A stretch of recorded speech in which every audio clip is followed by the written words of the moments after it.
Kumusta sa lahat, mahal kong mga taga-subaybay, maligayang pagdating sa aking channel.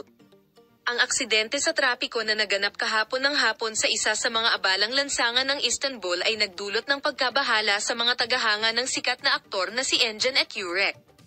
Sa oras ng aksidente, ang kanyang malapit na kaibigan at kasamahan na si Tugba Büyüküstün ay naroroon din bilang saksi. Ang punto kung saan naganap ang aksidente bandang 19.30 ay sa Sisley Street. Kahit na nakunan ng kamera ang mga sandaling nabangga ni Engin Akyurek ang isa pang sasakyan habang bumabiyahe sa kanyang mamahaling sasakyan. Habang ang mga nakapaligid na mamamayan ay agad na sumugod upang tumulong, si Tuba Büyüküstün ay kabilang sa mga nakakita sa aksidente. Si Tugba Büyüküstün, na siyang unang tumugon, ay agad na humingi ng tulong upang ipaalam sa 112 na serbisyong pang-emergency. Ito ang punto kung saan ang mga medikal na koponan ay dumating sa pinangyarihan pagkatapos ng aksidente. Inilabas si Engin Akyurek sa sasakyan at binigyan ng paunang lunas. Sa mga inisyal na imbestigasyon, natukoy na malubha ang kalagayan ni Akyurek.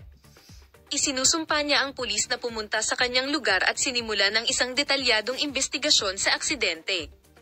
Ayon sa mga inisyal na natuklasan, pinaniniwalaan na ang aksidente ay nangyari bilang resulta ng isang sasakyan na nagmumula sa kabilang direksyon, lumalabag sa pulang ilaw.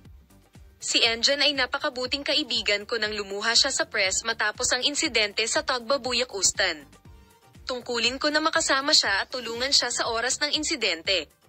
Speaking about the treatment of Engin Akyurek, they stated that the actor's condition is stable at siya ay nagpapagamot. Pinuno ng mga tagahanga ng mga baterya ang social media ng mga get well soon na komento, habang ang mga security camera mula sa pinangyarihan ng aksidente ay nagre-record at nagbahagi ng lahat ng detalye ng insidente.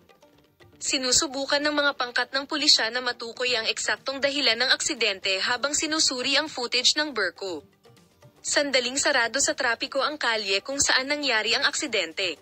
Habang nagpapatuloy ang investigasyon sa aksidente, naiinip na nag-usisa ang publiko tungkol sa kondisyon ng kalusugan ni Engin Akyurek.